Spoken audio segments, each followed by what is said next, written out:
Hey there, sleepyheads. Welcome back to Boring History for Sleep, the place where the echoes of the past gently lull you into a state of calm. Tonight we're embarking on a truly extraordinary journey, one that takes us back to a world defined by ice and primal power. It's a journey into the lives of beings who were in every conceivable way nature's ultimate Ice Age powerhouses. Allow your mind to softly drift as we journey back to the age of the Neanderthals, a time when resilience wasn't just a virtue but the very fabric of existence itself. You stand on the edge of the Ice Age, a chill wind already biting at your exposed skin, and the first thing you notice about yourself, about us, is the sheer unyielding density of your form. You're not tall, no, you average a compact 5'4" to 5'6", but every inch of you is packed with an almost unbelievable power. Imagine the kind of stocky, robust build that looks like it was designed by a medieval architect obsessed with structural integrity, and you're pretty close. This isn't just a preference, it's an Ice Age optimization, a living, breathing testament to the profound biological ingenuity required to simply exist in a world trying actively to freeze you out. Your broad chest and shoulders are built like a heavy-duty battering ram, perfectly designed for conserving precious body heat in a landscape where ambient temperatures routinely dip to levels that would instantly turn modern human extremities into frostbitten memories. This compact form, this medieval architecture-sturdy framework of bone and muscle, is not merely advantageous. It represents a fixed biological destiny, a non-negotiable blueprint for survival that makes your everyday resilience almost unbelievable. Now shift your focus inward for a moment past the thick hide clothing and the layers of fat to the very bones that hold you together. Your skeleton is not just strong, it's an anatomical marvel explicitly engineered for what can only be described as constant demolition work. Feel the exceptional thickness and density in your limbs, the almost concrete-like solidity of your rib cage. These aren't the delicate bones of a modern desk jockey. They are the reinforced girders of a living, breathing fortress designed to withstand the relentless rigours of an extreme environment and the high-impact activities demanded by your daily existence. Every bone in your body, every ridge and muscle attachment whispers tales of continuous brutal physical strain. This isn't just theoretical. You carry the scars, the healed microfractures, the subtle aches that tell you your body is a battleground constantly engaged in a silent war against the elements and the sheer physical toll of survival. You learn quickly that pain is a constant companion, a dull throb that becomes as familiar as the rhythm of your own breath, a testament to a life lived on the very edge of physical possibility. In this brutal, unforgiving landscape of Ice Age Europe and parts of Asia, you are the apex hominin, the top predator, and your very presence commands respect or perhaps dread from everything around you. You are equipped to tackle formidable megafauna, the thundering mammoths, the unpredictable bison, the towering elk, creatures that would send a modern human scrambling for the nearest high ground, if there was any, which there probably isn't. This isn't just about surviving, it's about thriving, about holding dominion. Your place at the top of the food chain isn't a gift, it's a meticulously earned position secured through centuries of brutal adaptation and an almost supernatural physical prowess. You're quite simply a freak of nature in your own time, a living embodiment of strength and resilience, commanding an environment that would instantly claim lesser beings. You navigate treacherous terrain, stalk massive prey, and return to your shelter with the spoils your very existence, a declaration of supremacy in a world that tolerates no weakness. That formidable physique built for sheer unyielding power extends right into the very architecture of your respiratory system. Take a deep breath now, as if you're pulling in the thin, biting air of a glacial morning. You feel your wide, flaring rib cage, a cavernous space unlike anything a modern human possesses. This isn't just about looking broad, It's about function. Your lungs within are truly huge lungs, often likened by those who study your kind to industrial bellows. Imagine that a biological machine specifically designed to process vast quantities of oxygen-thin, frigid air fueling a body that is almost constantly engaged in relentless manual labour. This isn't a luxury, it's a necessity. This incredible respiratory capacity is the cornerstone of your endurance, the silent engine that allows you to chase down prey-haul heavy loads across frozen tundra, and simply survive when every breath is a challenge. You are in essence a walking, highly efficient air processing unit, perfectly tuned for a world that offers no easy breaths. The burning in your lungs after a long run isn't just fatigue, it's the raw sensation of your very being fighting against the cold, thin air, a battle won with every powerful inhale and exhale. Now consider your hands, not just functional, but a force of nature in themselves. You possess large, powerful hands anchored by exceptionally strong thumbs. These aren't delicate instruments. They're tools of immense power, perfectly adapted for the demanding tasks of your daily life. Imagine gripping a heavy flaked stone tool, the flint cold against your palm as you strike it against another, shaping it with precision and force. Or more dramatically, imagine the sheer strength required to maintain a grip on a spear thrust deep into the flank of an angry megafauna, a ton of furious beasts struggling against your hold. This is a grip capable of crushing, not merely holding. Your physical might isn't just incredible, it feels almost supernatural, a raw primal strength that allows you to manipulate the world around you with a confidence born of pure capability. You'd likely dominate any arm wrestling contest in your clan, leaving opponents with an ache that served as a rather painful reminder of your genetic gifts. These hands, calloused and hardened, are your primary interface with a world that demands constant, often brutal physical interaction. They are the instruments of your survival, the conduits of your power, and the silent witnesses to every struggle and every triumph. However, even with a body engineered for such incredible resilience, there's an inherent biological cost. Your reinforced skeleton, your dense muscles, and your super-efficient respiratory system come at the price of what's known as rapid maturation, and quite often abridged lifespans. You grow up fast, experiencing a compressed childhood, where the lessons of survival are imprinted quickly and intensely. There's no time for a drawn-out adolescence or an extended period of carefree youth. The demands of the Ice Age mean you transition from dependent child to contributing adult with an almost startling speed. You pack a lifetime of bruises, breaks, and brutal living into every intense year you're given. Think of it, your body, while incredibly strong, shows signs of wear and tear far earlier than a modern human's. Every ache, every stiff joint, every healed fracture serves as a stark reminder of this accelerated life cycle. This intense, condensed existence underscores the sheer brutality of your world, where time is a precious commodity, and every moment is lived with a fierce, unyielding intensity. This relentless pace means that your primary economic driver isn't just a pursuit. It's a constant, energy-intensive struggle against formidable prey requiring immense caloric intake. So what fuels this incredible Ice Age-optimized machine that is your body? The answer is simple, stark and utterly vital: a high-calorie, meat-centric diet. Your primary economic driver. The core of your survival strategy revolves almost entirely around big game hunting. You're not picking berries or digging for roots in any significant way. Your focus is laser sharp on the massive Ice Age mammals that roam this frozen landscape. Think mammoths, the towering shaggy giants that move like mountains, massive bison, wild and unpredictable, and powerful elk, their antlers like sprawling branches. These aren't just animals. They are walking larders, providing the immense caloric intake necessary to sustain your powerful body, and critically to maintain internal heat in the extreme bone-chilling cold. Think of it, your body, a high-performance engine.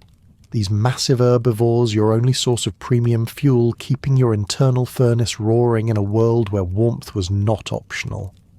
This isn't a casual pursuit, it's a constant energy-intensive struggle against formidable prey, a daily gamble where the stakes are life or slow freezing death. You know that every successful hunt is a temporary reprieve, a vital replenishment, and every failed one brings you closer to the gnawing threat of starvation. And how do you acquire these massive sources of sustenance? Your methodology is as direct and uncompromising as your physique close contact hunting. Forget the idea of long-distance projectiles, the kind modern humans would eventually favour launching spears or arrows from a safe remove. You, the Neanderthal, prefer a different approach, one that demands unparalleled courage and a profound understanding of your prey. You favour a direct close-quarters method, thrusting your heavy spears into angry megafauna at near point-blank range. Imagine the scene, the ground thrumming with the charge of a bison, its massive head lowered, breath steaming in the frigid air, and you, closing the distance spear, held firm, waiting for the precise, terrifying moment to strike. This dangerous methodology isn't just a tactic, it's a hallmark of your resource acquisition, a raw, visceral confrontation with primal power. You likely bear the scars of this preference: broken ribs, crushed limbs, each one a badge of honour, a testament to the risks you take to feed your family or group. It's a method that requires not just strength, but an intimate knowledge of animal behaviour, a profound respect for the beast, and a calculated recklessness that would make a modern stuntman blanch. Once a kill is made, the work is far from over. In fact, in some ways, the truly grueling labour has just begun. You and your group are incredibly efficient at carcass processing and hauling. Your tools aren't just for killing, they are meticulously crafted for butchering meat-skinning animals and hauling carcasses across the rocky tundra. Imagine the sheer physical effort involved flaying a mammoth, its hide thicker than any blanket, cutting through muscle and bone with sharpened flint, then dismembering the massive body. Then comes the transport, often back to your cave, a half reindeer, or perhaps a portion of a bison slung over your incredibly strong shoulders. This isn't a walk in the park, it's an epic daily challenge, sometimes covering vast distances over uneven frozen ground. You're not just a hunter, you're a butcher, a packer, and a tireless transporter. This highly developed system for maximising returns from each kill demonstrates not just ingenuity, but an understanding of resource management born of necessity. Every ounce of meat, every inch of hide, every fragment of bone holds vital potential, and you ensure none of it goes to waste. This is a world where every advantage counts, and fire, my friend, is your original life-saving kitchen. The mastery of fire, then, isn't just about warmth on a frigid night or a flickering light in a dark cave. It's a profound technological and culinary advancement, your original life-saving kitchen. Imagine the gnawing hunger, the tough, sinewy, raw meat you might have once consumed, requiring immense chewing effort from your robust jaws. Now with fire, that changes everything. Cooking food doesn't just improve palatability, though a well-roasted piece of mammoth certainly tastes better than a raw slab. It crucially makes it easier to chew and digest. This isn't a minor convenience, it's a biological game-changer. By breaking down tough fibres and connective tissues, fire unlocks more nutrients from your heavy meat diet. It's in essence the Ice Age equivalent of a biological supercharger for your digestive system. Moreover, cooking significantly reduces parasitic risks, a constant silent threat in a diet so heavily reliant on raw or near-raw animal products. So when you sit by the crackling hearth, watching the flames lick at a piece of fresh kill, you're not just enjoying a meal. You're engaging in a sophisticated act of nutritional engineering, a quiet revolution in your daily survival. But the fire itself doesn't just magically appear. It requires effort, ingenuity, and often a good deal of what can only be described as raw determination. Your economy of tools extends to firemaking based primarily on the pragmatic combination of flint and pyrite. Imagine holding a piece of flint, its edge sharp and unyielding, and striking it repeatedly against a lump of pyrite, a dull metallic stone. Sparks fly, tiny pinpricks of light in the dimness, hopefully catching on a tinder of dried moss or fibrous bark. This rudimentary yet incredibly effective method requires patient skill, and that aforementioned raw determination, often accompanied by what might look to an outsider like a suspicious pile of rocks, the detritus of countless attempts. This isn't a simple flick of a lighter. It's a physical challenge, a deep connection to geological resources, and an innovative problem-solving loop played out again and again. Every spark is a victory, every successful flame-up a testament to your resourcefulness and your intimate understanding of the materials around you. You learn to read the stone, to feel the perfect angle, to coax the fire into being from the very earth itself. And your mastery of fire doesn't stop at mere ignition. There's subtle evidence that you, the Neanderthal, possessed an early understanding of material science, applying thermal engineering to enhance your tools. Imagine taking a piece of flint, a material that, while robust, can be stubborn to work. You place it carefully near the edge of your fire, allowing the heat to permeate its structure. What happens? The heat makes the flint more knappable, easier to shape into more refined tools. This isn't guesswork. It's a deliberate, calculated technique. You've discovered that controlled heating alters the internal structure of the stone, making it more brittle, allowing you to strike off thinner, more precise flakes, creating sharper points, more effective scrapers, and more intricate awls. This sophisticated approach to resource enhancement demonstrates a level of cognitive ability that often gets overlooked. It's a practical, thermal engineering born of necessity, a quiet innovation that pushes the boundaries of your tool-making capabilities. This understanding means your tools are not just functional, they're optimized, a clear sign of intelligent design in a world that demands perfection. This constant push for optimization, however, is a direct response to the omnipresent, relentless fury of nature itself. This constant push for optimization, this relentless ingenuity, is not born of leisure, but of absolute crushing necessity. Your very existence is relentlessly defined by the brutally cold climates and ice storms of glacial Europe. Imagine waking up, or rather trying to wake up, in a world where ambient temperatures are so severe that your nose hairs freeze with every breath. You'd think that's an exaggeration, a poetic flourish, but for you, it's a pervasive sensory reality. The air itself feels like shards of ice scraping your lungs, your skin prickles with an almost constant chill, and even your thick, insulating layers of hide sometimes feel inadequate against the penetrating cold. This isn't just a minor discomfort. It necessitates profound biological and cultural adaptations for sheer survival. Every decision you make, from where you shelter to what you wear, is filtered through the lens of thermal regulation.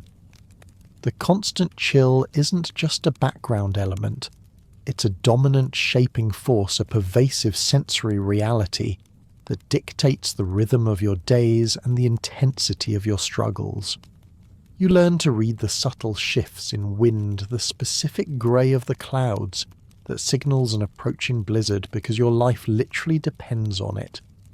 And even with your remarkable hunting prowess and sophisticated tools, the threat of famine and scarcity is an ever-present shadow lurking just beyond the next successful kill. Despite your impressive ability to take down megafauna, the Ice Age environment is inherently unpredictable. Large game can be scarce, migrations can shift unexpectedly, and a sudden climatic downturn can devastate your traditional hunting grounds. The next meal is never guaranteed. You've likely experienced it, the gnawing emptiness in your gut, the growing tension within your small group, the desperate hunts that yield nothing but exhaustion and frustration. This isn't just an occasional inconvenience, It's a constant source of anxiety, making every successful hunt a triumph, and every lean period a desperate struggle against the very real possibility of starvation. You understand perhaps more intimately than any modern human ever could the true meaning of food security, or rather the terrifying lack of it. Every calorie you consume is a victory against the relentless forces of hunger, a daily triumph that underscores the fragility of your existence. Beyond the cold and hunger, the very land beneath your feet conspires against you. Regions of Neanderthal habitation are often susceptible to blizzards that can bury your shelter in snow for days, deep freezes that turn water sources into solid ice, and the challenges of mountainous terrain where a single misstep can be fatal. Simple survival isn't a given. It's a daily gamble against the elements, a constant negotiation with an unforgiving landscape. You learn to respect the power of the mountains, the deceptive calm before a storm, the treacherous slipperiness of ice-covered rocks. The land itself is a formidable adversary demanding constant vigilance and respect. You're acutely aware of the weight of the snow on the cave entrance, the sound of the wind howling through the rock formations, knowing that these natural forces can in an instant erase your carefully constructed existence. This constant battle against the geological instability and harsh weather ensures that your life is never truly settled, never entirely safe. And as if the unforgiving environment itself wasn't enough, your very method of acquiring sustenance places you in constant life-threatening peril. Your close-contact hunting style inevitably leads to frequent dangerous encounters with one-ton mammals.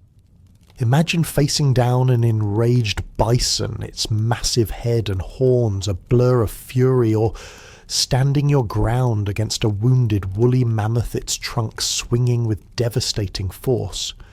These aren't just animals, they are forces of nature capable of crushing you with a single blow.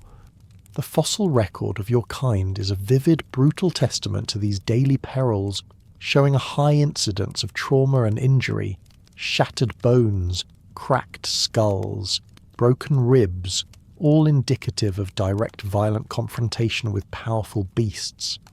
You learn to recognize the subtle cues of an animal's anger, the shift in its weight, the flick of an ear, because your life depends on it. Every hunting expedition is a dance with death, a high-stakes gamble where the odds are often stacked against you. These encounters underscore the daily peril of your survival methods, making every return to the cave a quiet triumph, a collective sigh of relief that another day, another meal has been secured at immense personal risk. In this world of constant physical danger and environmental hardship, the concept of formal relief efforts simply doesn't exist. You might get a nasty gash, a broken arm, or succumb to a sudden fever, but there's no designated healer with sophisticated medicines, no social safety net in the modern sense. Survival is a collective effort, yes, and your group will care for you, bind your wounds, bring you food, but the core of recovery relies on your own incredible resilience and rudimentary medical practices. Think of it. A compound fracture might be wrapped in moss and hoped for the best, a deep wound cauterized with a heated stone from the fire. You rely on the primal power of moss and fire, the basic instinct to mend and protect. There are no specialized doctors, no sterile environments, just the raw will to live, and the basic practical compassion of your fellow Neanderthals. This highlights the profound self-reliance of your communities, where every individual's recovery is a testament to both their inner strength and the fundamental human kindness that binds your small group together. The grim reality of your daily existence is vividly painted in your fossil records, turning each skeletal remain into a kind of walking action film of injuries and trauma. You see it in yourself, and you see it in others. Constant wear-healed fractures, joint damage and blunt force trauma. These aren't isolated incidents. They are the norm, mirroring the injuries of professional rodeo riders, but without the benefit of modern medicine or protective gear. Your body is a map of past battles, a chronicle of every fall, every close call with an enraged animal, every struggle against the unforgiving terrain. A healed femur that was once shattered a ribcage showing multiple breaks vertebrae compressed by years of heavy lifting. These are not anomalies, but common occurrences. This evidence paints a stark picture of continuous exposure to severe physical danger, a life of relentless physical challenge, where your body is constantly pushed to its absolute limits, often beyond what a modern human could endure. You live literally a life where every day is a test of your physical and mental fortitude.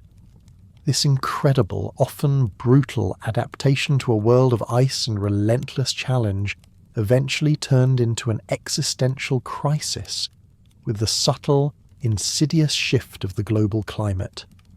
For hundreds of thousands of years, you, the Neanderthal, were a species built to dominate the cold.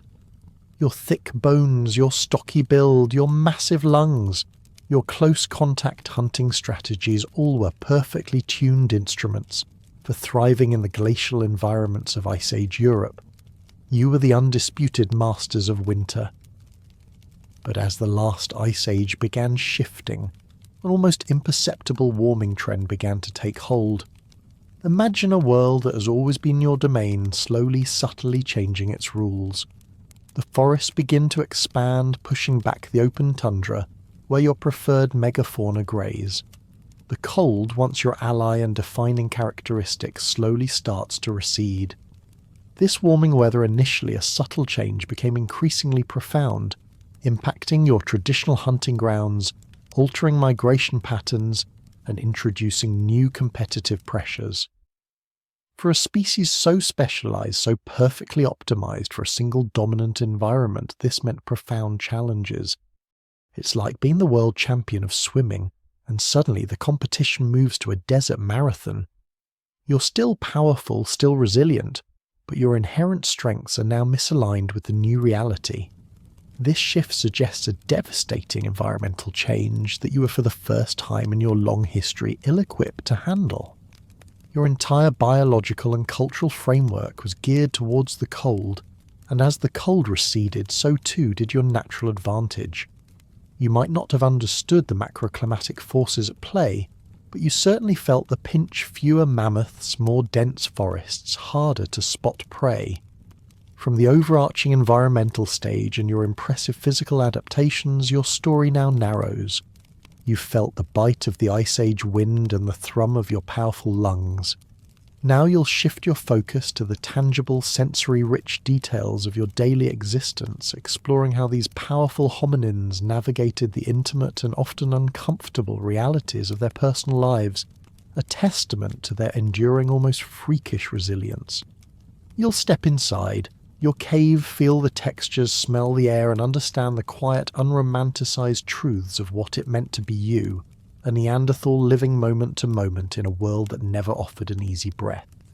From the macro-environmental stage and your impressive physical adaptations, you now narrow your focus to the tangible, sensory-rich details of your daily existence. You felt the bite of the Ice Age wind and the thrum of your powerful lungs. Now you'll explore how you navigated the intimate and often uncomfortable realities of your personal life, a testament to your enduring, almost freakish resilience. When you look for shelter, your gaze instinctively turns to the massive rock faces and natural formations around you. You primarily inhabit caves and rock shelters, not out of preference for their damp, dark interiors, but for sheer, unadulterated practicality. These aren't just random holes in the ground. They are strategically chosen for the natural protection they offer from the relentless elements, the howling winds, the driving snow, the biting cold, and just as crucially from the formidable predators that share your world. Imagine standing at the mouth of a cave, its vast maw offering an immediate sense of security.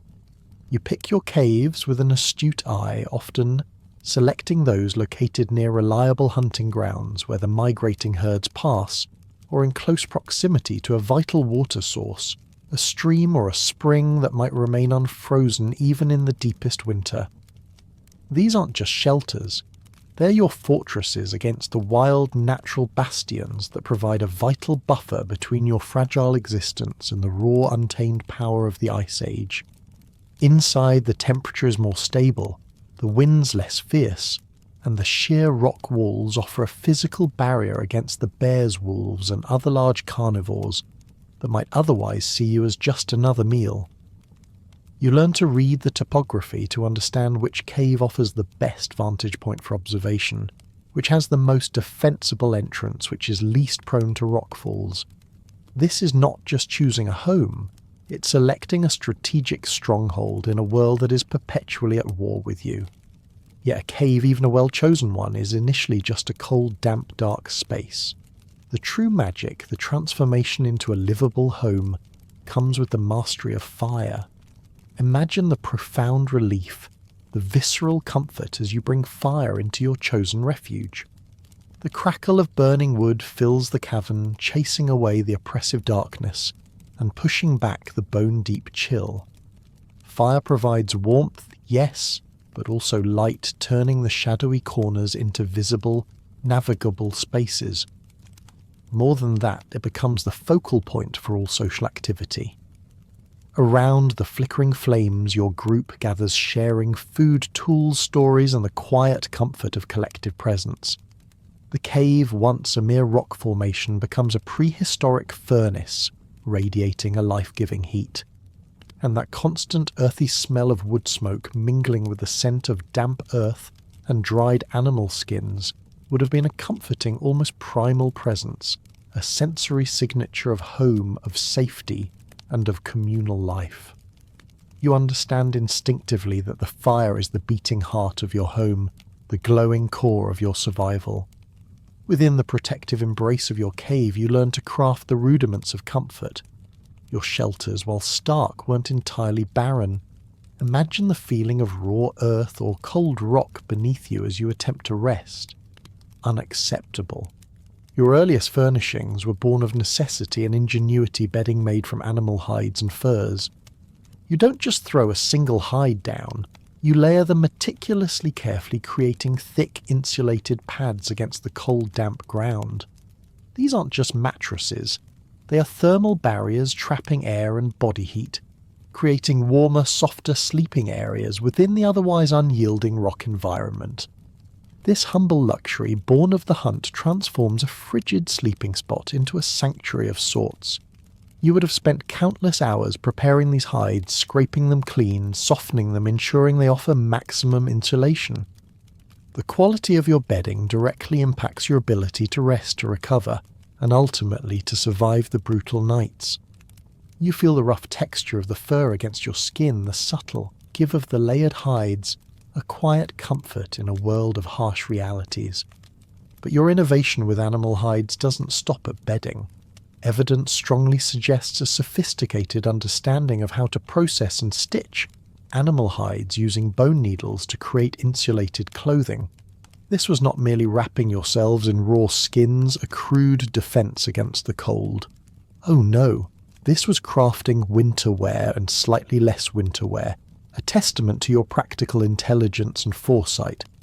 Imagine the delicate yet strong bone needles painstakingly sharpened, pushing through tough tanned animal skin, binding pieces together to form garments that fit your robust physique.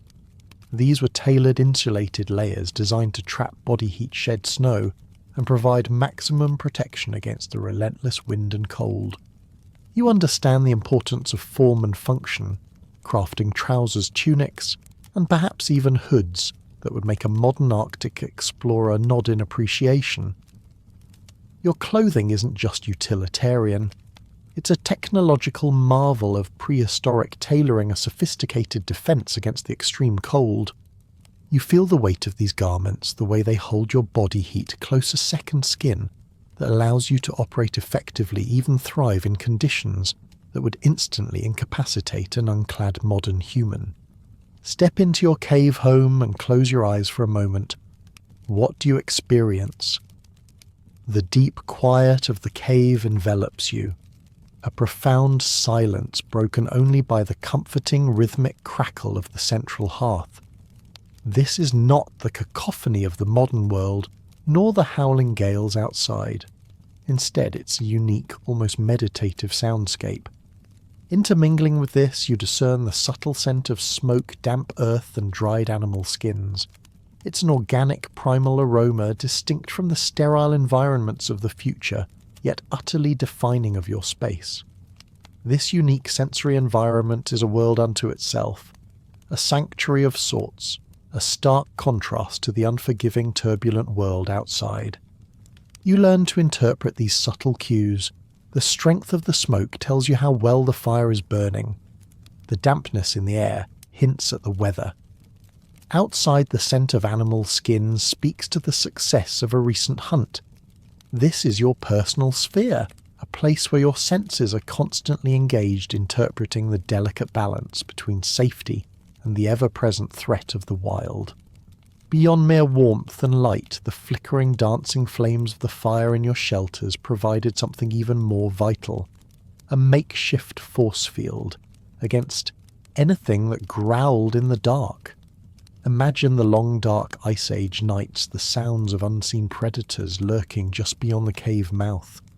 A rustle in the undergrowth, the distant howl of a wolf, the heavy tread of a cave bear.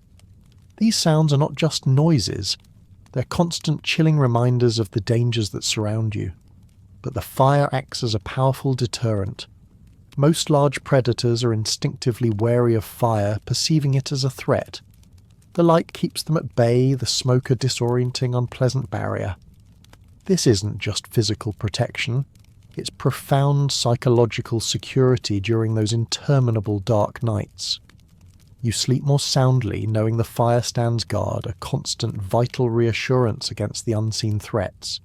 You can feel the quiet hum of alertness within your group, a collective awareness of the perimeter defined by the fire's reach. The crackle and warmth aren't just comforting, they are life-saving, allowing you to rest and recover, secure in the knowledge that your sanctuary is protected by humanity's oldest, most potent shield. Now that you're settled, at least metaphorically, within your cave, let's talk about the diet that fuels your existence. It is, to put it mildly, monotonous. Your Neanderthal diet is overwhelmingly carnivorous, dominated by frozen venison and the meat of large herbivores. Imagine meal after meal, day after day, year after year, meat and more meat. While incredibly nutrient-dense and vital for survival in extreme cold, this offers decidedly limited sensory experience. There are no delicate spices, no varied textures of fruits and vegetables, no complex culinary creations. It's the raw, unadorned flesh of the hunt. You might have a preference for certain cuts, certain organs, but fundamentally it's all from the same source, reflecting the often uncertain success of your hunts. You learn to appreciate the subtle differences in texture between bison and mammoth, the richer fat of a wild horse, but the core experience remains consistent. This monotony isn't a complaint. It's a simple, undeniable reality of a diet dictated by the harsh environment and your specialized hunting prowess. You eat to live, and the food you eat is what you can get. Before the widespread, consistent mastery of fire for cooking, your powerful jaws and robust teeth would have been in a state of almost constant, strenuous engagement. Imagine tearing through raw meat, its fibers resilient, its texture unyielding. This wasn't a quick bite. It was a daily, exhausting physical workout for your facial muscles, your jawbone, your entire masticatory system. The sheer force required to process tough, uncooked flesh would have been immense, shaping the very structure of your skull and jaw. You can feel the powerful clenching, the grinding, the tearing. A testament to a body perfectly adapted to its primary dietary input. Even with fire, there would have been times of necessity when raw meat was the only option, or when only parts of a carcass could be cooked. Your teeth, large and strong, are not just for chewing. They are for tearing, for stripping, for making the most of every last morsel. This constant physical demand highlights yet another aspect of your unyielding physiology, a body designed for brute force consumption in a world where every calorie counts. Your carnivorous diet, while providing immense energy, comes with a significant drawback: extreme seasonal dependence and inevitable feast or famine cycles. Your reliance on large game means your sustenance is inextricably linked to seasonal migration patterns and the unpredictable success of individual hunts. When a massive kill is made, a mammoth, a herd of bison, you experience a period of feast. There's an abundance of meat, a temporary reprieve from hunger, a chance to replenish your energy stores. The cave would buzz with activity, butchering, processing, eating, until your belly is full, a rare and precious sensation. But these periods are fleeting. Sooner or later the game moves on, the weather turns, or a hunt fails, plunging your group into periods of famine. Imagine the quiet desperation, the tightening in your gut, the weakening limbs, as days turn into weeks without a significant kill. These are lean, desperate periods, testing the limits of your endurance and the cohesion of your group. You understand that the rhythm of your life is not a steady beat, but a dramatic swing between abundance and scarcity, a constant reminder of the unpredictable nature of your world. This is the harsh reality of living entirely at the mercy of the environment's bounty, where the next meal is never a certainty and survival is a continuous high-wire act. You learn to recognize the subtle signs of approaching scarcity, the thinning of the herds, the tracks that lead to barren hunting grounds. These cycles are ingrained in your very being, shaping your decision-making, your resource management, and your social interactions. Fortunately, the very environment that imposes such hardships also offers a primitive, albeit effective, solution for food preservation. The frigid Ice Age temperatures naturally facilitate some form of meat preservation. Imagine a large kill, far too much to consume in one sitting. You don't have refrigerators, but you have the colossal cold of glacial Europe. Freezing meat is a simple, inherent process, extending the usability of large kills beyond immediate consumption. You can store portions of meat, perhaps buried in snow, or placed in natural crevices within the ice, preserving it for leaner times. You might also employ simple drying techniques, using the cold dry air to desiccate strips of meat, creating a form of jerky that is lightweight and long-lasting. These primitive methods are not sophisticated, but they are crucial survival tactics, allowing your group to buffer against the inevitable famine cycles.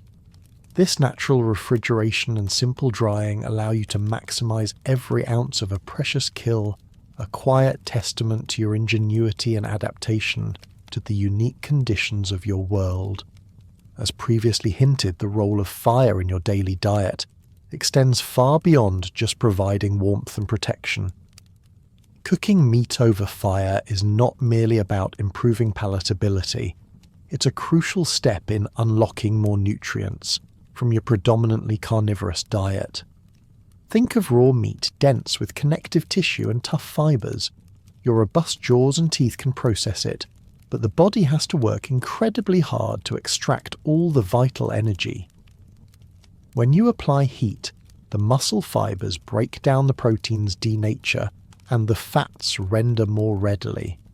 This means your digestive system, while formidable, has an easier time assimilating those precious calories, proteins, and micronutrients. It's like pre-digesting your food, enhancing its bioavailability. This process significantly boosts your overall health and survival chances. With more nutrients extracted from each meal, your body functions more efficiently, your immune system is stronger, and you have more energy for the relentless physical demands of Ice Age life. It's a true game changer, a silent revolution that allows your body to operate at peak performance, enduring the cold and the constant physical strain. You might not understand the biochemical intricacies, but you certainly feel the difference, the sustained energy, the lessened digestive discomfort. The fire in this sense is not just a tool, it's a powerful ally in the intricate dance of metabolic efficiency, quietly enhancing your ability to thrive. The very physical evidence left behind, particularly in your dentalware and bone isotopes from Neanderthal remains, offers poignant clues about periods of scarcity. Imagine looking at your teeth not just as instruments for chewing, but as silent historians. Over time, distinct patterns of wear can emerge, revealing the texture and consistency of the foods you consumed. Periods of extreme scarcity might manifest as signs of consuming tougher, less desirable plant matter, if available, or more thoroughly processing bone for marrow, leaving specific abrasion patterns. More tellingly, isotopic analysis of your bones provides a chemical signature of your diet over your lifetime. Variations in nitrogen and carbon isotopes can tell researchers about the proportions of meat versus plant matter, and even the type of animal protein consumed. These subtle chemical shifts in your very bones illustrate the constant gnawing struggle to acquire enough sustenance in an unpredictable world. They are silent markers of your battles against hunger, painting a picture of your resilient and adaptable dietary strategies even in the face of environmental capriciousness. You might feel the gnawing ache in your stomach during lean times, the slight weakness in your limbs. These internal sensations are reflected in the very structure of your being, a testament to the persistent challenge of finding food in a world that seldom offered an easy meal. Your body remembers every triumph and every struggle, leaving a permanent record for those who would come much, much later. In a world where survival dominates every waking moment, formal hygiene standards, as we understand them, simply don't exist. Yet an intrinsic practical desire to remove excessive dirt and grime would have been undeniably present. You're not aiming for pristine cleanliness, you're aiming for functionality and comfort. Imagine the sticky, greasy residue from butchering a fresh kill, the mud and grit clinging to your skin from traversing the landscape, the grime built up from weeks of living in a smoky cave. You'd feel it, the weight, the itchiness, the subtle discomfort that would impede your movement and make you feel less efficient. This aversion to excessive filth would have manifested through basic utilitarian actions. You'd likely scrape off dried mud with a stone or a piece of bone. Rubbing your skin with rough leaves or grasses might help dislodge some of the dirt. When water was available, especially during warmer periods or at unfrozen springs, you would undoubtedly have used it to wash away the most egregious grime. During winter, snow would have served a similar purpose, a rough, invigorating scrub that, while chilling, would leave you feeling marginally cleaner. Practicality reigned over purity. The feeling of excessive grime would have been a daily nuisance, not just aesthetically, but functionally a tangible barrier to your comfort and efficiency. You're not clean, but you're clean enough to keep moving, to keep hunting, to keep surviving. Beyond the purely practical, there's a fascinating glimpse into your early sense of self and adornment, the use of ochre. Ochre, a naturally occurring red pigment found in various forms across your territories, wasn't just for painting caves. Evidence strongly suggests its use on bodies and faces. Imagine applying this earthy, vibrant red to your skin, perhaps in patterns or as a full wash. This suggests an early form of personal grooming and self-expression, a way to add colour to a stark, monochromatic world. Was it for social signalling indicating status or group affiliation? Was it for ritualistic purposes, preparing for a hunt or a ceremony? Or was it simply for aesthetic preference, a touch of colour against your pale skin, and the drab landscape a surprising act of vanity in a world of pure utility? The act of applying ochre connects you to something deeper than mere survival. It hints at a nascent awareness of self, a desire to communicate identity or belief beyond spoken words. You can feel the fine powder as you mix it with a little water or animal fat, the earthy scent as you apply it to your skin. It's a deliberate act, a conscious transformation, however temporary. This was your early contouring, a surprising subtle rebellion against the harshness of your existence, a way to express a part of your inner world, even if only for your close-knit group to see. Your desire for flair and personal decoration, that subtle rebellion against the utilitarian, extends beyond ochre. The discovery of collected and pierced objects at Neanderthal sites speaks volumes about your engagement with symbolic adornment. Imagine finding a beautifully shaped eagle talon, sharp and curving, or a striking shell with an iridescent sheen. These weren't just curiosities, you saw their potential as ornaments. The meticulous effort involved in piercing these objects, drilling a small precise hole, suggests they were intended to be worn. Eagle talons, pierced shells, and beads made from bone or stone indicate a desire for accessories, items that serve no immediate functional purpose in terms of survival, but which hold aesthetic or social value. These are your earliest forms of jewellery of personal expression that transcends the purely practical. Were they worn as talismans imbued with spiritual significance? Were they markers of status within your group, indicating a successful hunter or a respected elder? Or were they simply beautiful, a small spark of joy in a brutal world, a way to adorn yourself to make a statement, however subtle? You might feel a quiet sense of pride as you wear a particularly striking talon, a connection to the powerful bird from which it came. This act of collecting and adorning suggests an awareness of appearance and a symbolic language spoken through personal decoration, revealing a depth of cultural complexity that often gets overlooked. It's a subtle pride in adornment, a quiet rebellion against the drab uniformity of survival, a way to express individuality and connection to the world around you. The widespread use of ochre, that naturally occurring red pigment, underscores its multi-purpose significance within your culture. It wasn't confined to cave paintings. Its presence on tools' bodies and potentially faces suggests a deeper meaning beyond mere utility. Imagine the vibrant red ochre staining your flint tools, perhaps as a way to symbolize a successful hunt or to imbue the tool with greater power. When applied to your body or face, it could have served as decoration, as a powerful element in ritualistic practices, as war paint before a dangerous encounter, or as a marker of social identity.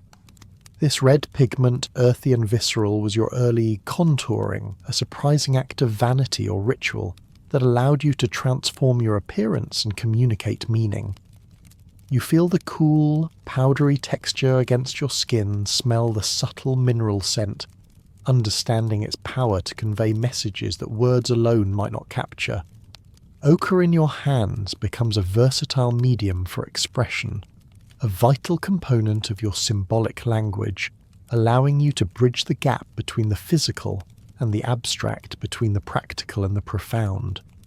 And beyond the obvious utility of hunting and tool-making, the very acts themselves may have carried significant symbolic weight within your group. Imagine a successful hunt, a massive bison brought down through collective effort.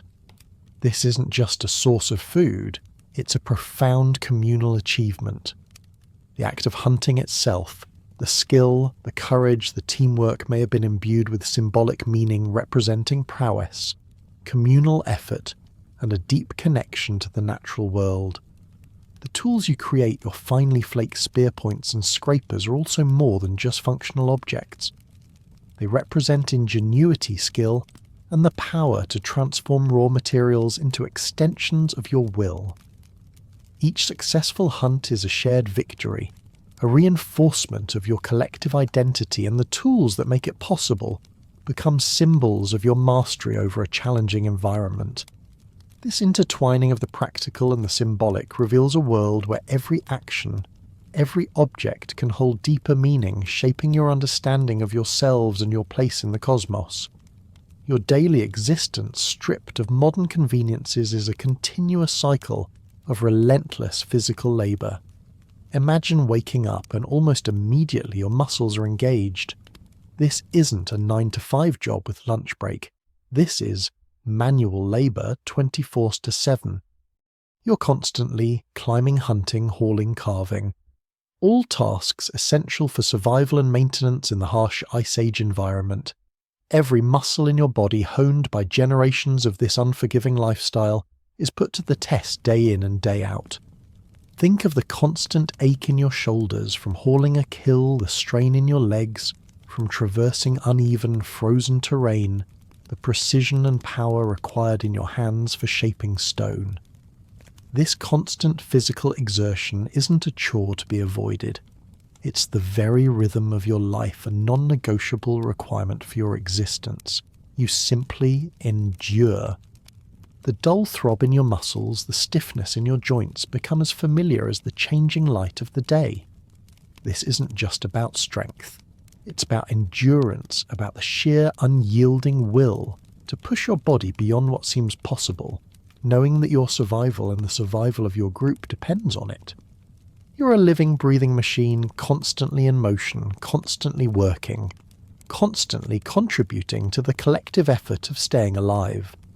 Among these physically demanding tasks, one stands out for its intellectual sophistication, skilled tool crafting, particularly the Levallois method.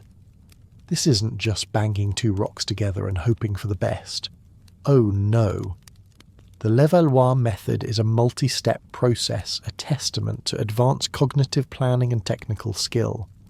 Imagine holding a core stone, a nodule of flint, and visualizing the final tool within it. You don't just strike randomly. You carefully prepare the core, removing flakes in a precise sequence to create a predetermined shape, a specific platform from which to strike the final desired flake. This requires foresight, precision, and a deep understanding of lithic materials, how they fracture, how they respond to different angles of force. The final flake detached from this carefully prepared core is often a perfect sharp point or scraper, ready for hafting onto a spear or handle. This is highly skilled, intelligent work, not simply brute force. It's a testament to your ability to think abstractly, to plan several steps ahead, and to master a complex craft that is absolutely vital for your survival. You're an engineer of stone, a sculptor of utility, turning inert rock into life-sustaining implements. Each tool you create is a small victory of intellect over raw material, a silent declaration of your problem-solving prowess. Beyond the meticulous craft of tool-making, your daily labour pivots sharply to the most dangerous and demanding of all tasks, hunting. This is not a solitary endeavour, but often a highly coordinated collective effort, fraught with immense peril. Imagine setting out with your group, tracking the fresh prints of a mammoth, or a herd of wild horses across the frozen landscape. The planning, the silent communication, the strategic positioning, all of it is essential for success. And then comes the confrontation. The close quarters attack, the incredible strength required to tackle a raging bison before lunch. This isn't just a figure of speech, it's a terrifying reality. You rely on thrusting spears, on the collective force of your group to bring down animals many times your size. Fear is a constant companion in this work. You feel the adrenaline surge, the pounding in your chest, the razor-sharp focus demanded by the life-or-death stakes. One misstep, one moment of hesitation, and the hunter can become the hunted. Yet you push past this fear, driven by the absolute necessity to provide for your group. This dangerous, often brutal process of resource acquisition defines a significant portion of your daily labour, demanding not just physical might, but unwavering courage and precise teamwork. Every successful hunt is a testament to your collective will and your mastery of a perilous art. And once the kill is made, the labour shifts but hardly diminishes. Extensive work is dedicated to processing these invaluable animal resources. Imagine the raw effort of butchering a massive carcass, using your carefully crafted flint tools to skin the animal, separating hide from flesh, then meticulously cutting through muscle and bone to extract the meat. This isn't just about getting food, it's about maximising every single part of the animal. You're extracting marrow from bones, a rich source of fat and nutrients. You're carefully preserving the hides for clothing and shelter, scraping them clean and possibly tanning them with natural materials. You're saving tendons and sinews for strong cordage and bones for tools or ornaments. This demonstrates an all-encompassing utilisation of prey born of a deep understanding of resource management in a world of scarcity. No part of the animal is wasted. Every ounce of energy is conserved and repurposed. This post-kill processing is a labour-intensive, time-consuming task that can last for days, often in freezing conditions, ensuring that your group extracts the maximum possible value from each precious life taken. You know that to waste any part of the animal is not just inefficient, it's a grave mistake in a world where every resource is vital for survival. Beyond the dramatic and dangerous acts of hunting and butchering, there's a quieter yet equally essential daily labour that falls to you and your group fire maintenance. Imagine the bitter cold outside your cave, the absolute dependence on that central hearth for warmth, light and cooking. This means ensuring the fire never dies out is a constant, unyielding responsibility. From gathering fuel in a landscape that might be barren of easily accessible wood, to carefully banking the embers at night to keep a seed of warmth alive, this is a chore that demands constant vigilance. Collecting fuel alone can be an arduous task. You search for fallen branches, dry grasses, or even dried animal dung in areas where wood is scarce, often traversing considerable distances over snow or rough terrain. Every piece of fuel is precious, carefully selected and transported back to your shelter. Then there's the ongoing work of tending the flames, feeding them steadily to maintain a consistent heat, adjusting the airflow, ensuring they don't consume your precious wood too quickly or die down to cold ashes. The flickering light isn't just essential, it's deeply comforting, a beacon of life in the encompassing darkness and cold. This constant fire maintenance is a profound daily responsibility, a continuous act of engineering that underpins all other aspects of your survival, reminding you of the delicate balance between control and the overwhelming power of nature. While your caves provide natural shelter, they are not static environments. There's an ongoing labour of shelter upkeep and adaptation. Imagine a rockfall, a build-up of ice and snow at the entrance, or the accumulation of waste and debris within the living space. Your home is a work in progress, constantly tended, constantly adapted to changing conditions and the needs of the group. This might involve clearing debris from the cave floor, reinforcing a weak spot with rocks or packed earth, or perhaps even expanding a usable area through careful excavation. Maintaining cleanliness, however rudimentary, is also part of this upkeep. You don't want excessive animal droppings, rotting food scraps or other refuse attracting predators, or fostering disease within your sanctuary. So you'd regularly clear out waste, perhaps creating designated areas for specific activities or for disposing of refuse outside the main living space. This continuous task ensures that your primary refuge remains habitable, functional and as safe as possible. It's a never-ending cycle of minor adjustments and careful tending, a silent testament to your commitment to creating a stable home in an unstable world, ensuring that your shelter remains a reliable fortress against the ceaseless assault of the Ice Age. Perhaps the most astonishing aspect of your daily labour, however, is the silent burden of injuries and your extraordinary resilience in the face of them. Your fossil records are a grim yet awe-inspiring testament to this reality. Imagine a severe injury, a broken arm from a hunting accident, a crushed rib cage from a fall, a deep gash from a flint tool. In a world without modern medicine, such traumas are often fatal or permanently debilitating. Yet the pervasive evidence of healed injuries in Neanderthal remains indicates that many of you continue to perform your daily duties despite significant physical setbacks. You didn't have the luxury of extended convalescence. A broken leg would be bound as best as possible, and though movement would be excruciating, you would still find ways to contribute. Perhaps you couldn't hunt, but you could still gather fuel, process hides, or craft tools near the hearth. This highlights your group's remarkable social cohesion and your individual, almost superhuman capacity for endurance. You don't just walk it off. You keep going, driven by an instinct for survival and a deep sense of responsibility to your group. Your contribution, however modified, remains vital. This resilience isn't just physical, it's a profound mental fortitude and unyielding will to overcome pain and continue to function, a defining characteristic of your existence. Now shift your focus to the youngest members of your group, the Neanderthal children. Their classroom is nature itself, harsh and unforgiving, but immensely practical.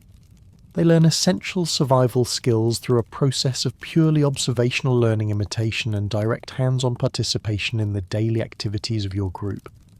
There are no formal schools, no abstract lessons in a classroom setting. Instead, from a very young age, a child observes you napping. Flint sees you building a fire, watches you track animals. Then they imitate. They pick up small stones and try to flake them. They gather twigs and attempt to coax a spark. This isn't merely play, it's their education deeply integrated into the fabric of daily life. From flint napping, the complex art of tool making, to fire making, the vital skill of controlling warmth and light, every activity is a lesson. You guide their hands, correct their mistakes, show them the precise movements. This practical immersive approach ensures that knowledge is passed down directly, efficiently and effectively. It's a harsh learning environment, but one that produces highly capable and self-reliant individuals perfectly equipped for the challenges ahead. Their education is life itself, taught by the most experienced members of the group, a continuous cycle of learning, by ensuring the survival of essential skills across generations. Unlike modern childhoods, where the world is often a carefully protected and somewhat sanitized space, Neanderthal youth would have been quickly and starkly immersed in the realities of daily labour and danger. There's no prolonged period of carefree innocence. From the moment they can walk and observe children gradually begin taking on responsibilities that directly contribute to the group's survival.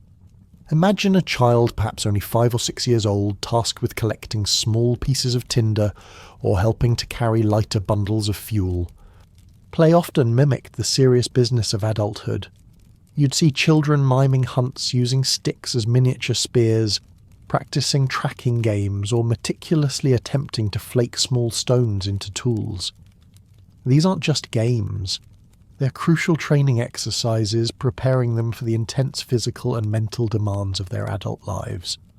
This early immersion ensures that by the time they reach adolescence, they are already proficient in many of the core survival skills, ready to take on more significant roles. It's a childhood defined by purposeful activity, by a gradual but undeniable integration into the collective effort where every individual's contribution, however small, matters profoundly for the group's continued existence. Your robust anatomy, engineered for strength and resilience, suggests that physical conditioning and training would have begun from a very young age. This wasn't about competitive sports or abstract fitness goals. It was about preparing your bodies for a life of intense physical demands. Imagine children learning to climb steep rock faces, developing the strength and agility needed for navigating treacherous terrain. They'd be taught the proper way to handle and throw a spear, building the arm and shoulder strength essential for hunting. This physical training, integrated into daily play and practical tasks, would have honed their bodies from the cradle building, the dense bones and powerful muscles characteristic of your kind. You learn to exert yourself, to push your physical limits, because your very survival depends on it. There's no softness, no coddling. Only a steady, relentless preparation for a life that demands peak physical condition. This systematic early conditioning ensures that by the time a young Neanderthal is ready to participate fully in the hunt or other strenuous labour, their body is already a formidable instrument perfectly tuned for the challenges ahead. The survival of your group depended crucially on the effective transmission of complex knowledge across generations. The sophisticated skills required for fire starting, which we discussed earlier, and the intricate Levallois tool method were not instinctive. They had to be taught and learned, indicating a structured, albeit informal, educational process. Imagine the elder craftsmen, their hands gnarled and experienced patiently, demonstrating the precise angles and force required to strike a core stone, or the nuanced way to choose and prepare tinder for a fire. This is where the wisdom of elders was truly critical. They held the collective knowledge accumulated over a lifetime of trial and error, and it was their responsibility to pass it down. This ensured that essential skills honed over millennia were not lost, but rather continuously refined and improved upon. This informal but vital system of education underscores the intelligence and foresight of your groups, recognizing that cultural knowledge, just as much as physical strength, was a cornerstone of your enduring survival. The lessons learned around the flickering fire, the quiet demonstrations of skill were the threads that wove the fabric of your continued existence. While not explicitly documented in the fossil record with detailed job descriptions, it is entirely reasonable to infer that there was a degree of gender-specific training for roles within your communal structure. In a highly practical, survival-focused society, efficiency and specialization are paramount. Imagine young boys accompanying adult males on initial less dangerous foraging trips, gradually learning tracking and hunting techniques, preparing them for their future contributions as hunters. Conversely, young girls might observe and participate in tasks related to gathering, if any significant plant resources were utilized, child-rearing processing resources from kills like skinning, tanning hides, preparing meat for storage, and maintaining the hearth. These roles, while perhaps not rigidly enforced in every instance, would have naturally emerged from the division of labour that maximised the group's overall survival chances. This isn't about gender inequality in a modern sense, but about practical specialisation within a harsh environment. It ensures that children are prepared for their future contributions, learning the specific skills most vital for their anticipated roles within the communal structure. The community thrives when everyone understands and masters their part in the grand scheme of survival.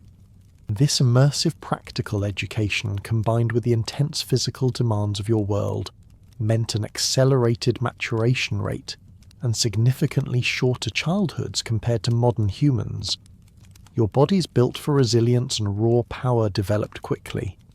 Imagine the period for learning essential survival skills being condensed and intensive. There's no room for extended periods of youthful exploration without purpose.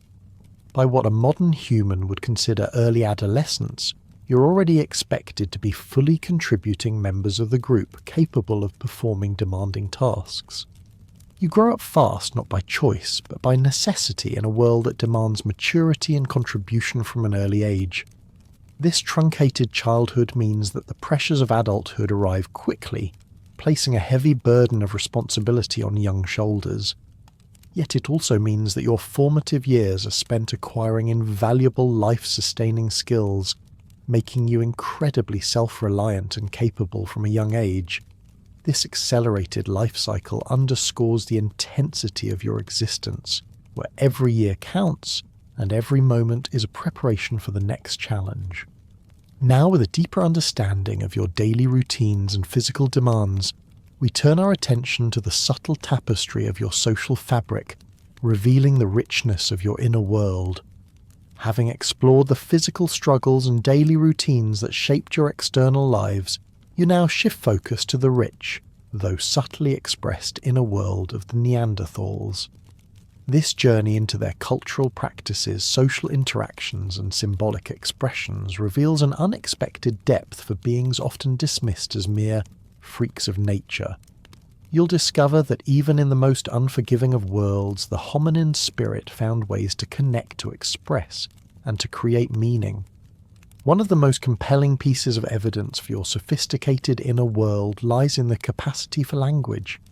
Imagine trying to coordinate a close-quarters hunt with massive dangerous animals without effective communication.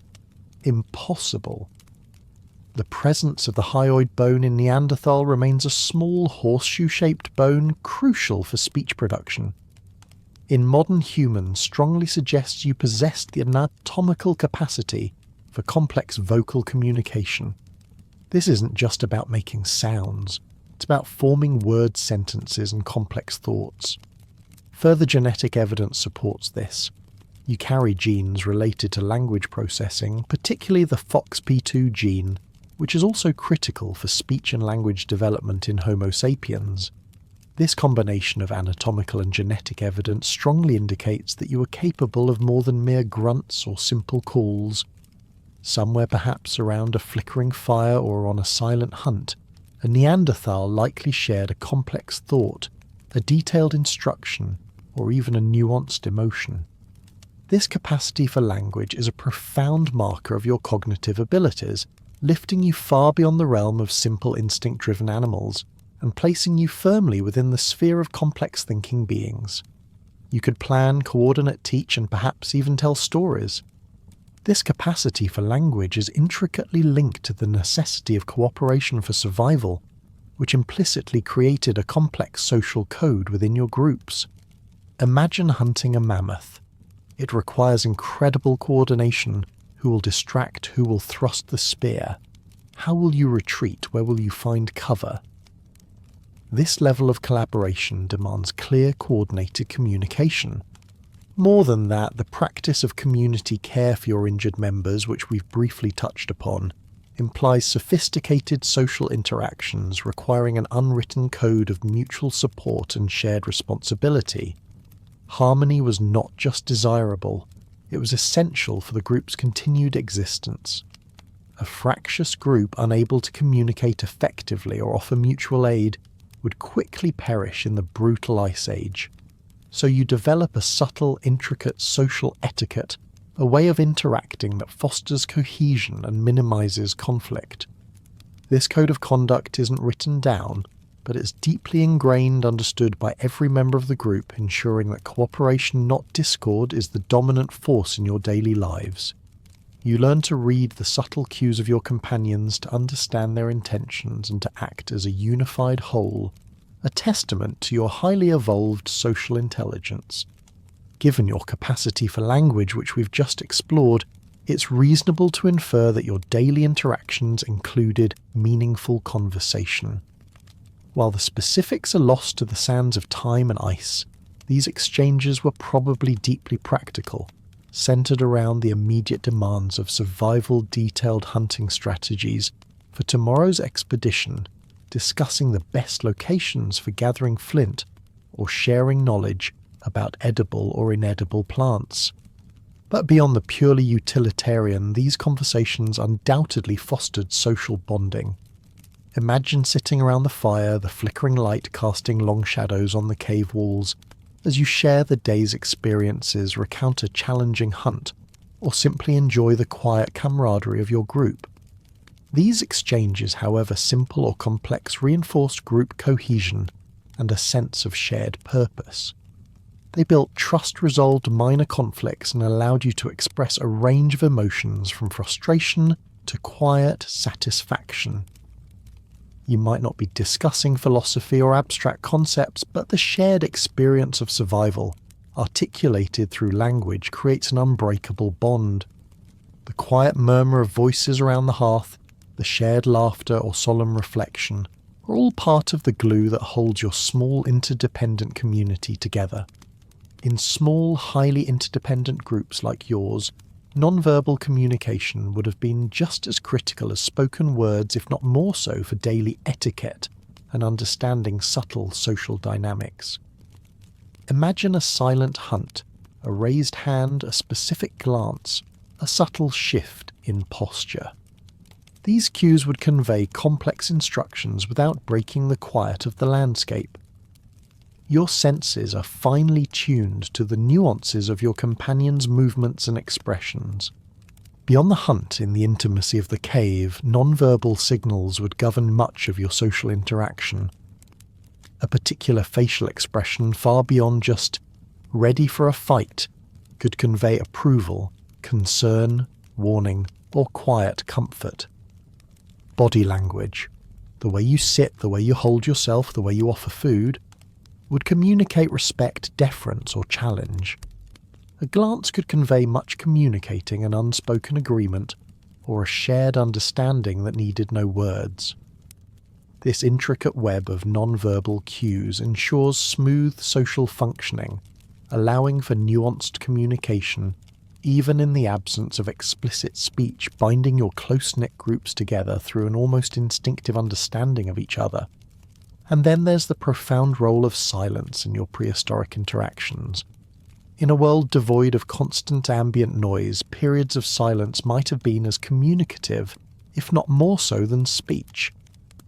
Imagine the concentrated focus during tool-making, the rhythmic chipping of flint broken only by moments of intense silent concentration as you assess the next strike, or the patient observation during hunting hours spent in absolute stillness, reading the landscape waiting for the perfect moment. Even around the hearth, moments of quiet contemplation shared in comfortable silence could be deeply communicative, fostering a sense of shared presence and understanding. Silence was not empty. It was filled with presence, with shared awareness, with the unspoken bonds of a group that understood each other on a primal level. It's a stark contrast to the modern world's aversion to quiet, highlighting a different way of relating, a deeper attunement to the subtle rhythms of interaction. When you consider your appearance, those who study your kind often describe you as having sharp-eyed, frost-covered faces. This suggests a certain expressiveness, even if the default expression's likely somewhere between mildly confused and always ready for a fight.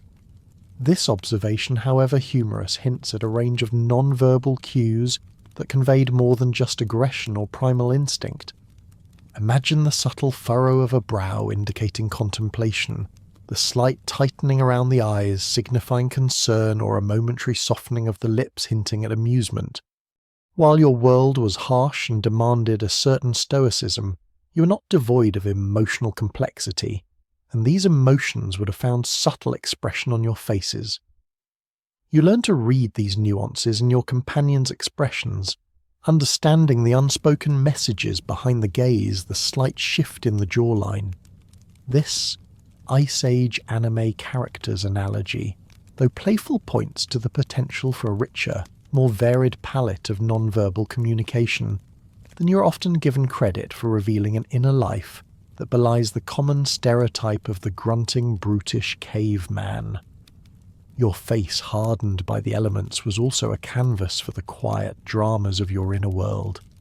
One of the most profound indicators of your cultural depth and symbolic thought lies in your treatment of the dead. Intentional burials are a powerful marker of grief and the search for meaning. Multiple Neanderthal sites exhibit clear evidence of intentional graves, some incredibly meticulous. Imagine carefully digging a shallow grave, placing the deceased within it, often in a fetal position. And then the most poignant detail: some burials show grave goods or traces of pollen, suggesting offerings of flowers. This practice indicates a profound capacity for mourning, a deep respect for the deceased that transcends mere disposal. It speaks to a nascent symbolic thought, a belief that death is more than just the cessation of life. Perhaps you held an early concept of an afterlife, a journey beyond the physical realm, or simply a deep reverence for the spirit that once animated the body. You witnessed the solemnity of these acts, the quiet grief of your companions feeling the weight of loss, and the shared human experience of mortality.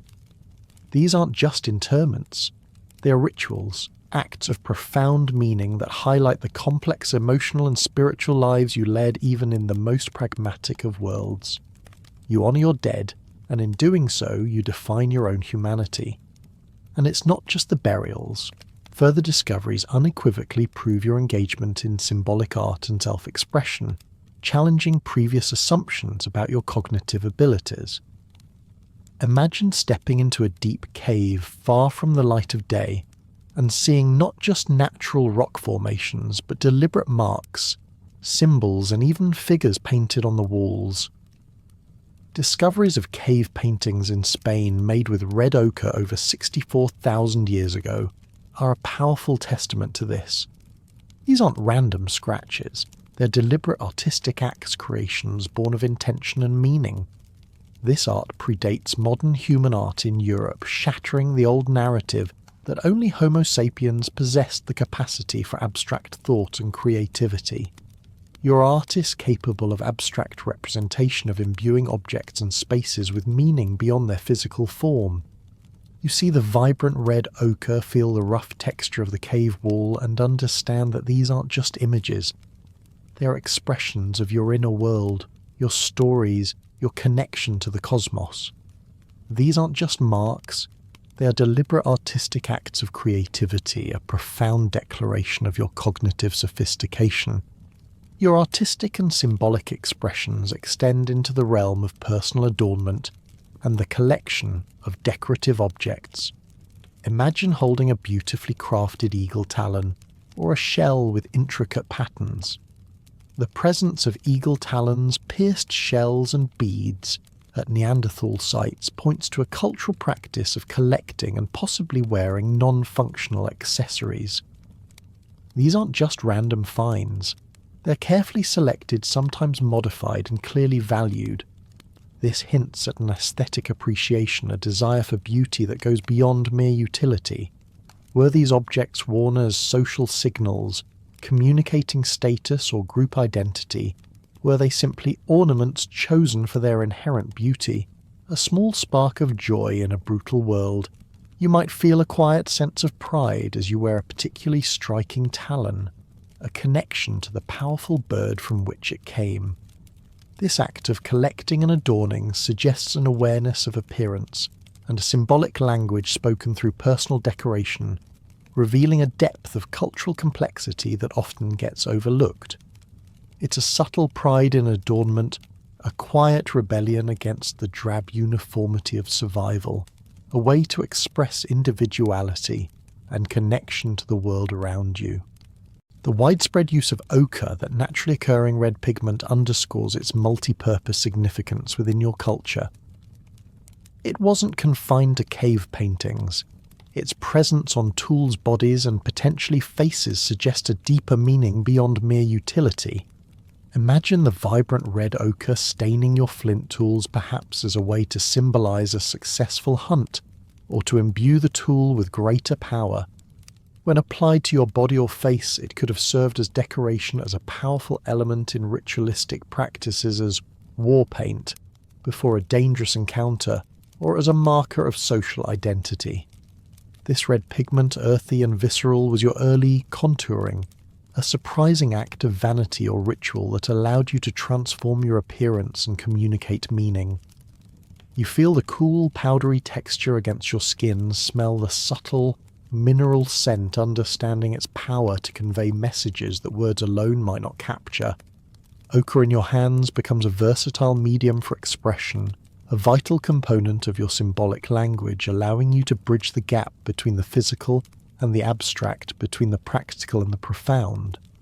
And beyond the obvious utility of hunting and tool-making, the very acts themselves may have carried significant symbolic weight within your group. Imagine a successful hunt, a massive bison brought down through collective effort. This isn't just a source of food, it's a profound communal achievement.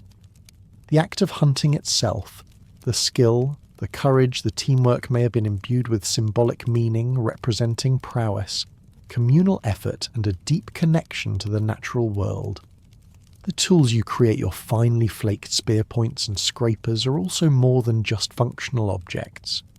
They represent ingenuity, skill, and the power to transform raw materials into extensions of your will. Each successful hunt is a shared victory, a reinforcement of your collective identity, and the tools that make it possible become symbols of your mastery over a challenging environment. This intertwining of the practical and the symbolic reveals a world where every action, every object can hold deeper meaning, shaping your understanding of yourselves and your place in the cosmos. Beyond the tangible expressions of culture, your careful treatment of the deceased strongly implies a nascent spiritual framework and an early understanding of life and death. The meticulous nature of your burials, which we've discussed, including grave goods and even floral tributes suggested by traces of pollen, isn't just about respect. It powerfully implies a belief in some form of continuity after death.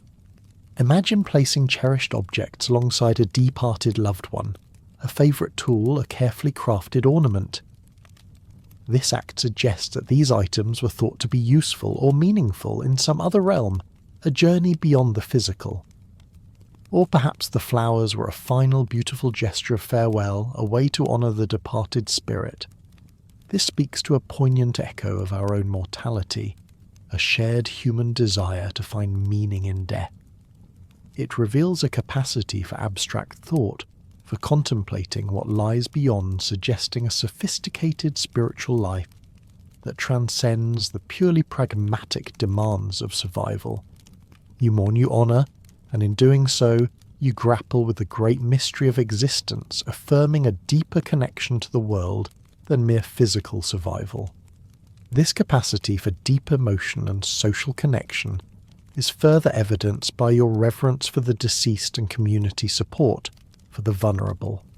The practice of caring for injured and elderly individuals, even those who could no longer contribute physically to the hunt, demonstrates a profound social compassion. Think of Shanidar 1, a Neanderthal who suffered multiple severe traumas, partial blindness, a withered arm, a damaged foot, likely making independent survival impossible. Or the elderly individual from La Chapelle-aux-Saints, who suffered from severe arthritis and dental issues, making chewing food incredibly difficult. Yet these individuals were cared for, fed and protected by their group. This isn't just about cold calculation. It extends beyond immediate survival, hinting at a deep sense of community and the intrinsic value of each life within the group. It means that even the incapacitated contributed perhaps through their wisdom, their stories, or simply their presence.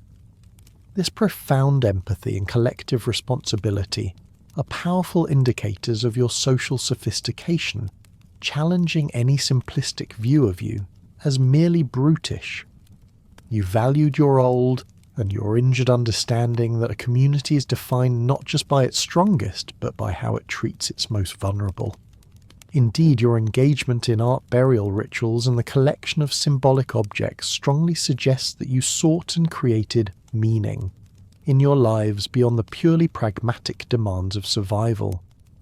Imagine the artist painstakingly etching a symbol onto a cave wall, or the individual carefully choosing a beautiful shell to wear. These acts are not driven by hunger or cold. They are driven by an inner compulsion to create, to connect, to express something intangible. This is an early form of introspection and wonder, a primal human need to imbue existence with significance. You are not merely surviving, you are living, experiencing and interpreting your world. The beauty of a sunset, the power of a storm, the intricate patterns of a feather. These might have evoked awe and reflection, giving rise to stories, myths, or simply quiet contemplation.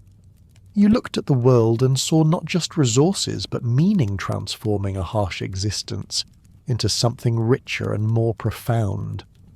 Your intimate and often perilous relationship with the natural world, the formidable forces of the Ice Age, the overwhelming power of megafauna, would have undoubtedly imbued nature with a powerful, awe-inspiring and sometimes terrifying presence, giving rise to a primal spirituality. Imagine the sheer, unyielding power of a glacier slowly carving mountains, or the terrifying roar of a cave bear defending its territory. These experiences aren't just physical, they are deeply spiritual. You would have witnessed the immense destructive power of blizzards, and felt the life-giving warmth of the sun returning after a long winter. These natural phenomena, which directly dictated your survival, would have fostered a deep reverence, a sense of awe, and perhaps a belief in unseen forces that governed your world. You might have seen the spirits of animals in the clouds, or heard the voices of ancestors in the wind. This wasn't a detached observation. It was a lived, felt spirituality born of your profound connection to an environment that could both sustain and destroy you. Nature was not just your home. It was your deity, your challenge, and the source of your deepest understanding of existence. And speaking of deep connections, let's turn to a chapter of your story that is perhaps the most unexpected and, dare we say, romantically chaotic, interbreeding with early Homo sapiens. Imagine that. The genetic evidence is undeniable, a quiet whisper from your DNA. The presence of 1 to 4% Neanderthal DNA in most non-African populations today is direct genetic proof of romantic, or at least sexual encounters, between early Homo sapiens and Neanderthals. This wasn't just a fleeting interaction. It speaks to a surprising level of interspecies connection, a prehistoric romance that has left an indelible mark on modern humanity. This isn't a one-off fluke, a single Ice Age date night that got out of hand. The evidence suggests these encounters happened multiple times in different places over thousands of years, indicating a sustained period of genetic mixing rather than a single isolated event. It challenges the simplistic narrative of two distinct species merely existing in parallel. Instead, it paints a picture of interaction, curiosity, and perhaps necessity, leading to a consistent, albeit mysterious, attraction between your kind and the newcomers. You shared the same landscapes, faced similar challenges, and occasionally you shared a genetic future. The motivations for this interbreeding remain debated, shrouded in the mists of prehistory. Was it love, a genuine attraction that transcended species boundaries? Was it a survival strategy, a way to maintain population numbers in sparse, challenging environments? Or was it simply a case of the gene pool's not that big when populations are small and widely dispersed? It's likely a complex mix of all these factors. Some encounters were undoubtedly consensual, born of mutual curiosity or attraction in a lonely world. Others, given the harsh realities of prehistoric life, might have been less so, reflecting the complexities and often brutal truths of any prehistoric romance. Regardless of the exact circumstances, these interactions were significant, shaping the future of humanity in ways no one at the time could have predicted. Intriguingly, genetic evidence suggests a potential asymmetry in these interbreeding patterns. It seems that Neanderthal males and Homo sapiens females seem to mix more frequently. What could account for this? Perhaps it was due to social dynamics within both groups, or specific environmental factors that made such pairings more common. It hints at unique allure, or perhaps specific resource or social pressures that led to these particular genetic exchanges. The exact reasons are speculative, but the pattern itself is a fascinating puzzle piece in the complex tapestry of human evolution, revealing subtle dynamics between the two populations. The consequences of this genetic exchange for the human gene pool are profound and far-reaching. This isn't just a historical curiosity, it's a living legacy. This interbreeding introduced various Neanderthal traits into modern humans, influencing everything from immune system traits, skin tone, and possibly your tendency to dislike cilantro, to more fundamental biological processes like sleep process fat and respond to certain medications. Imagine a tiny, almost invisible part of you, a whisper from your Neanderthal ancestors, influencing how your body fights off a cold or how easily you get a sunburn. It's a silent, constant reminder of your deep connection to a species once thought entirely separate. Indeed, specific Neanderthal gene variants are linked to a surprising array of modern human traits. You might carry genes that make you more susceptible to easier sunburn, perhaps a legacy of your ancestors' adaptation to different levels of UV radiation in Ice Age Europe. Or you might have specific immune responses to certain pathogens inherited from a time when your ancestors were battling a different array of diseases. There are even links to pain sensitivity and mood regulation, including brooding tendencies and general grumpiness in winter. So if you find yourself feeling a touch broody on a grey winter day, perhaps a tiny part of your Neanderthal genome is simply reasserting itself. Our ancient cousins live on within us, their genetic echoes shaping who we are in subtle yet powerful ways. This genetic legacy, this deep intertwining of fates, speaks volumes about the weight of group cohesion and mutual support within your own Neanderthal communities. In the harsh Ice Age, individualism was not a luxury you could afford. The group was the primary unit of survival, demanding unwavering cooperation and shared responsibility for success in hunting, gathering, and crucially protection. Imagine facing a herd of mammoths alone or trying to survive a brutal winter without the collective efforts of your family. Impossible. Your shared struggle forged unbreakable bonds, a collective identity where the well-being of one was inextricably linked to the well-being of all. You were not just individuals living together, You were a single interdependent organism, each part vital to the whole.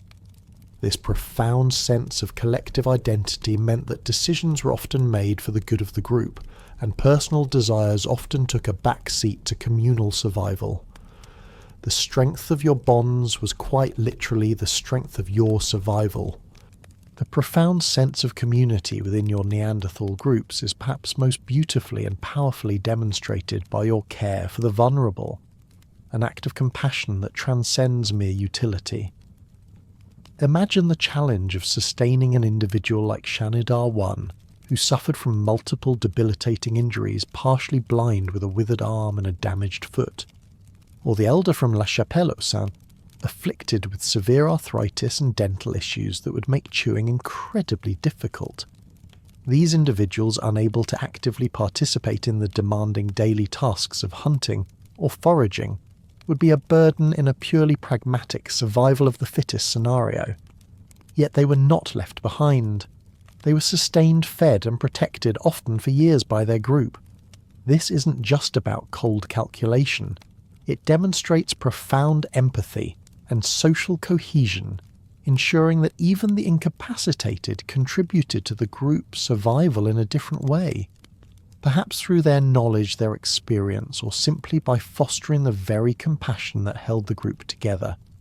This act of tending to the severely injured illustrates a deep sense of communal responsibility and belonging, where no member was simply tossed behind a boulder because they couldn't pull their weight. It emphasizes your deep social bonds and a fundamental human kindness that many later generations would deny you.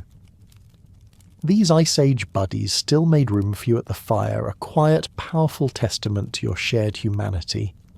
The very survival of your group depended fundamentally on the continuous transmission of essential skills across generations.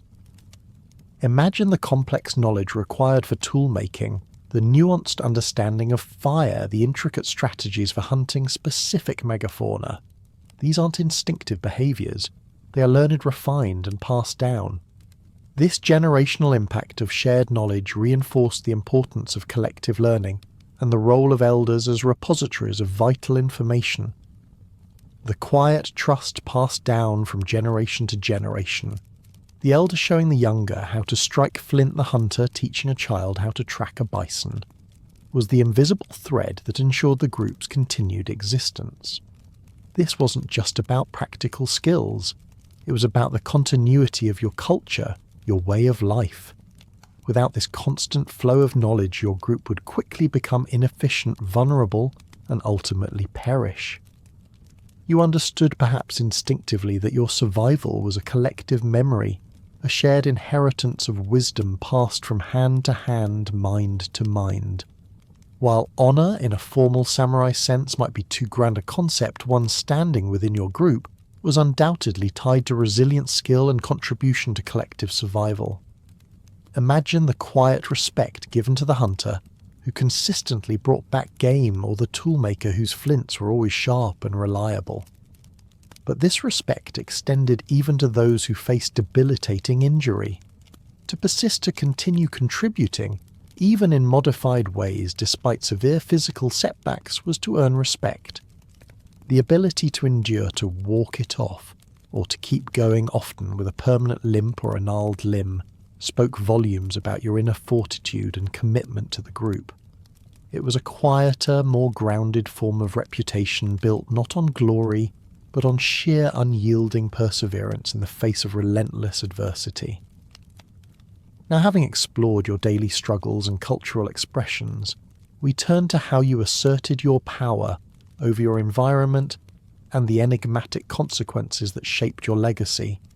Having explored your daily struggles and cultural expressions, we now turn to how you asserted your power over your environment, the collective responses to threats, and the ultimate enigmatic consequences of your story in the grand narrative of human evolution. You'll find that you occupied a unique place as nature's ultimate freaks of nature. Within your ecological niche across Ice Age Europe and parts of Asia, your status as the local apex hominin was undisputed. Your physical adaptations, that stocky, powerful build, those industrial bellows for lungs, and your hunting prowess ensured your dominance over any other hominins you might have encountered, and certainly over many of the predators in your territory. You weren't just another species. You were the undisputed kings and queens of your Ice Age domain, perfectly calibrated for the challenges of that world. Imagine yourself standing tall, well compact and powerful, against the backdrop of a frozen landscape, knowing that you commanded respect, or at least a healthy fear, from the megafauna and rival predators. This wasn't merely survival. It was a form of ecological sovereignty, a declaration of your unyielding mastery over the elements and the food chain. Indeed, it can be said that you bench-pressed the Ice Age.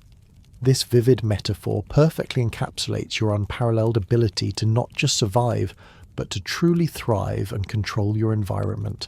Through sheer strength and adaptation, you bent the Ice Age to your will, making it Neanderthal territory.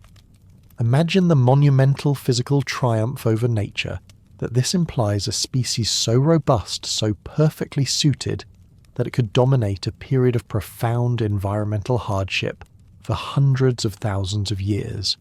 It speaks to a monumental physical triumph over nature, a testament to a level of power and resilience that is almost inconceivable in modern terms. You didn't just live through the Ice Age, you owned it. This assertion of power is vividly demonstrated by your willingness and capacity to directly confront large, angry Ice Age megapora, like mammoths and bison. This wasn't a desperate last resort, it was a core tactical approach to hunting. Imagine the supreme confidence in your physical capabilities and tactical approach required to face down a creature weighing several tons, armed only with thrusting spears and your collective strength. This wasn't merely survival by avoiding danger, it was an assertion of power through direct engagement. You challenged the largest, most formidable creatures of your world, and often you won. This demonstrated not just courage, but a deep understanding of strategy and teamwork, a profound belief in your own collective might to overcome the most overwhelming odds. Your 300,000-year reign across vast challenging environments is in itself a testament to your successful power over the forces of nature and any competition you faced from other species for a significant period. This longevity, this sustained presence across such a formidable era, was your silent proclamation of dominance. For hundreds of millennia you were the enduring constant, the master of your domain, a species that had perfected the art of Ice Age survival. Your very existence for such an extended period is the ultimate statement of your power, a quiet, undeniable declaration of your incredible resilience and adaptive prowess. And so we bring our long, quiet journey through the world of the Neanderthals to a gentle close. As your mind begins to drift back from the biting winds and the crackling fires of the Ice Age, allow yourself to feel the comfort of your own bed, the warmth of your covers, and the peaceful quiet of your present moment. You have walked in their formidable shoes, felt the strain in their muscles, witnessed their profound resilience, and perhaps even recognized a flicker of your own spirit in their ancient eyes. These were not just brutish cave dwellers, but complex beings perfectly engineered for a world that demanded everything. They were artists, healers, communicators, and ultimately ancestors whose legacy runs subtly through your very veins. Their story isn't one of failure, but of a parallel incredible success, a testament to what a species can achieve when faced with the harshest of realities.